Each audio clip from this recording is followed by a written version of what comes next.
Hi, everyone. Can you hear me? Can somebody? Michael, your turn. Let me know if you can hear me. Yes? Okay, great. Thank you. So, thank you, Janet. And good evening, everyone. I cannot tell you, I ain't gonna lie. I ain't gonna lie. I am really happy to be here. Really, really happy to be here. My only wish would be that it could be in person, but after the year we've all had, I'll take this. So thank you for having me. And well, 5 years ago, July 2016, I read my work in public for the first time on the stage at Rand Theatre. And it was a difficult reading for many reasons, but I got through it with the help of a very appreciative, very understanding audience. And so I felt that it would be appropriate this evening to reprise the story that I read, that reading from 5 years ago. Probably to do better this time. And also because that particular story, White Envelope, has changed so much since then. At that time, it was part of my thesis. And since then, it's become a chapter in my book, which Janet mentioned. So I'm hoping the people who heard it before will still find it interesting. So I give you White Envelope.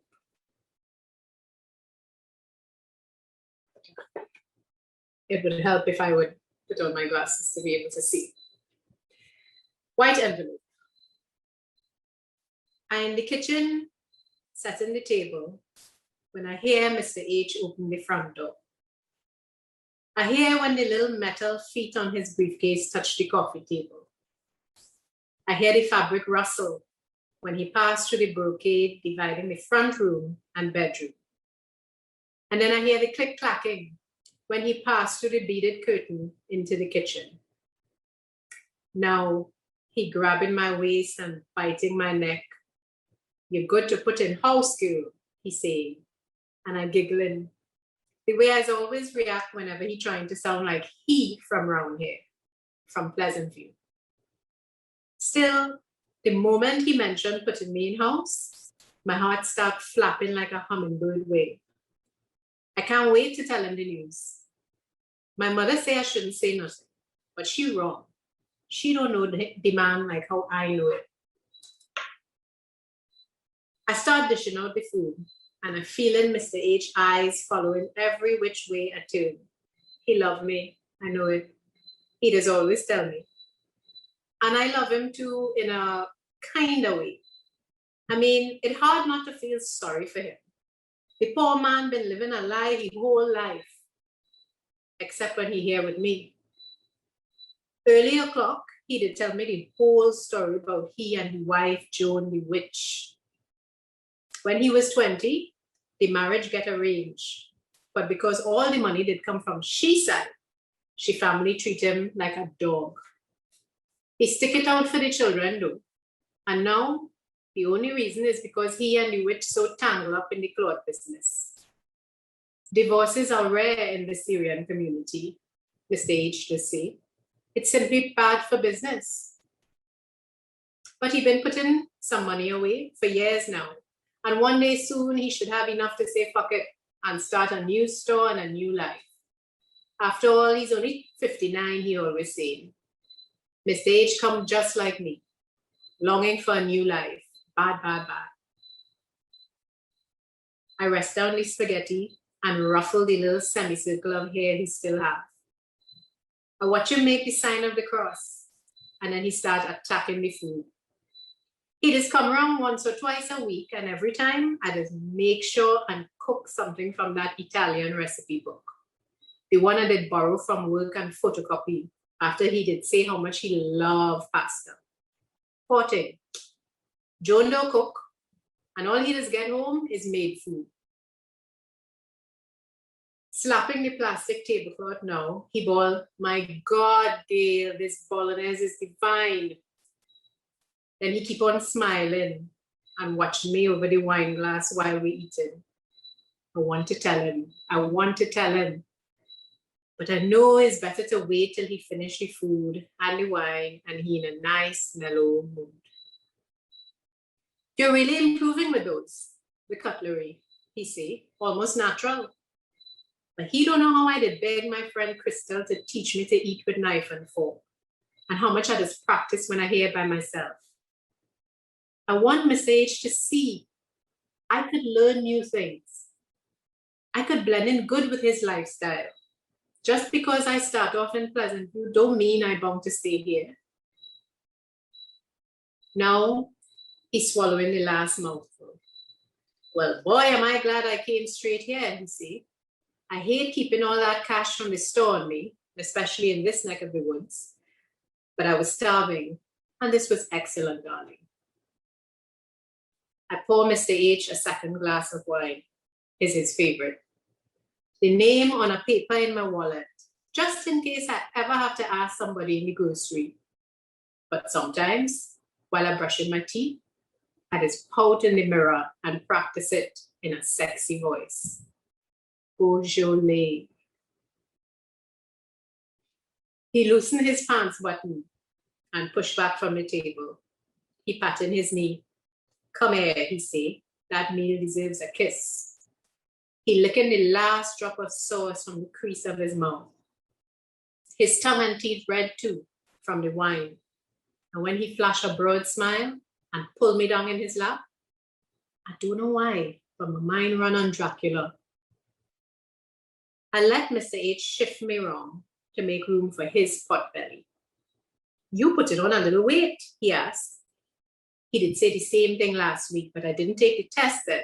So I didn't want to jinx nothing by talking before I was sure. Now I sit in.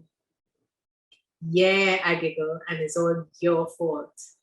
I start stroking his scaly white scalp, kissing his forehead. My child father. Look how far we come now. Look how I managed to turn things round from where we did start off. Last year, when I did just get the cashier job in Textile Kingdom, the first impression I did have of my boss, Mr. H, was that he looked like a hunchback from the movies. Ugly, short, squat, with pudgy, hairy hands. And I could tell the rest of him was covered up with the same coarse hair. It had a day, I went in his office to collect the cash drawer to start my shift.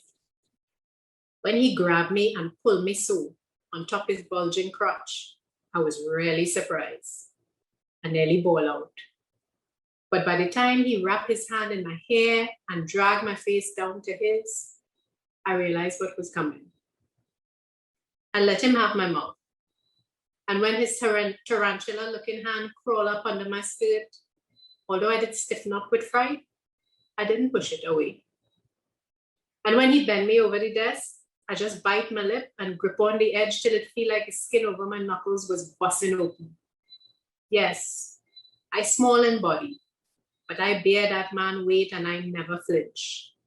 I did switch off. I was picturing my mother, Janice, and hearing the advice she did give me the day I leave high school. Listen, you're a sexy girl. Any man go want what you have between your legs. Put a price tag on it and find a man who could pay that. Don't be stupid like me and waste your life on no Pleasantview man. And I was already thinking, I would let Mr. H do this thing again. And again, and again. No matter how he ugly, no matter how it hurt him. And I was telling myself, it's not rape if I could make him pay me for what he take. Make him give me a new life outside Pleasantview. I take a deep breath and push the air up my nose hole, up inside my head, trying to push out the memory of that first scary time. With the air come Mr. H's smell, cigar and dusty cloth. It don't usually bother me, but tonight it upset in my stomach. I hear that this happened to some women in this early stage. He nuzzling my neck, rubbing my back, teasing in his Pleasantview accent. It's too much nice life, and Yes, Mr. H truly gave me a nice life over the last year. Soon after that first time in the office, he did make me throw out my roommate, Crystal, and he started paying the full rent here. Then Joan the witch did find out about us, so she fired me from Textile Kingdom.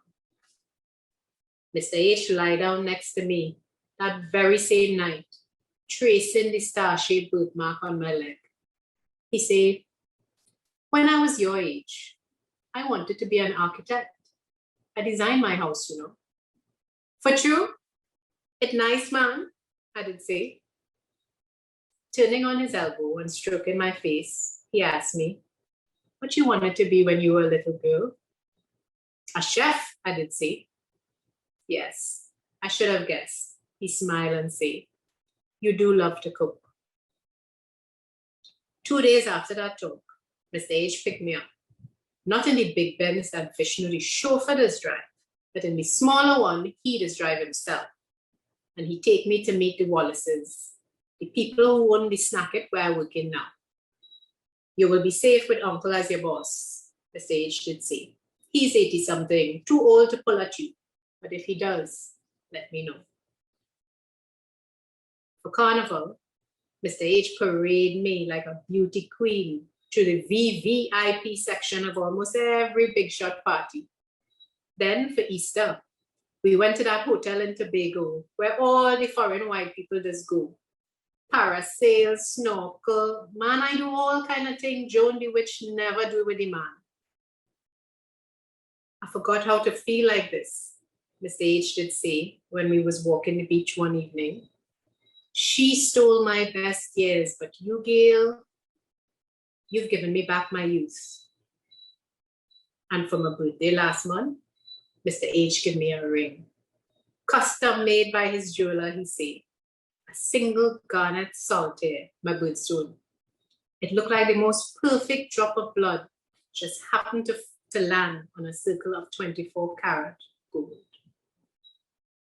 When he slipped it on my finger, he said, I wish this were a diamond, but one day it will be, my darling. All this in my mind now, as I'm sitting down here in his lap, and I'm feeling so excited. No more stepping over shit-smelling drains. No more bullets popping all hours of the night. No more wondering when the garbage truck will pass. No more feeling shame to write my address on a form. Me and my child will be up the hill on a quiet street, playing on a green lawn and just waiting for daddy to come home from his new store. I will have a proper family. Which woman in Pleasantview have that? No running down man and showing up on man's job to cost for Pampers and milk. None of that for me. I have Mr. H and he have me, and we're going after that new life, starting tonight. With both hands, I gather up Mr. H's cheeks till he looking like a big baby. I lock onto his eyes, like as a doctor checking for cataract. I'm pregnant, I say. 8 weeks. Them eyes get wide and wider and wider still. Then suddenly they're smaller than ever, a squint. He's shaking off my touch the way a dog does shed water. You're kidding.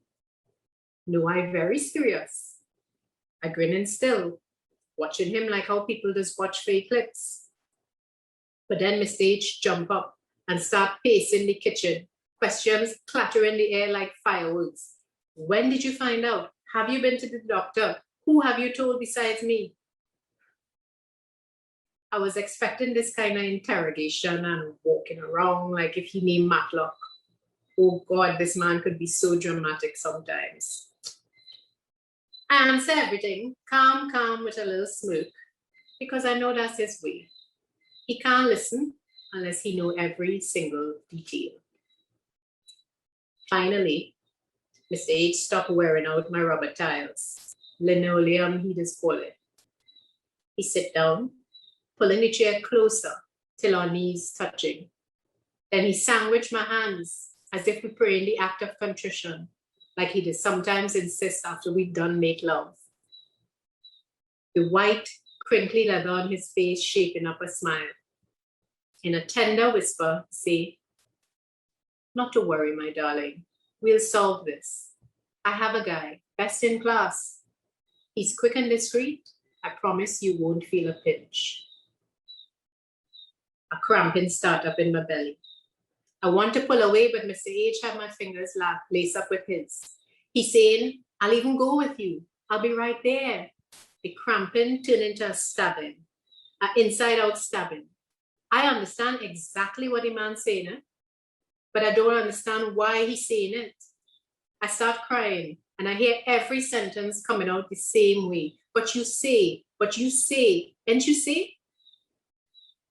But Mr. H have a plaster for every sore tonight. He too old. He can't get divorced because of the business. He don't have enough money put away. But you say it's a fresh start you want together. So you would never have to go back to that big lonely house. And you say you have so much regrets? That you wish you did marry somebody like me? That you wish you could go back and be a better father? You don't remember? This is what we've been talking about. This is our dream. Good God, Gail. Don't be such a child. Think. Do you know what would happen if people pursued every silly dream? That's it. Thank you.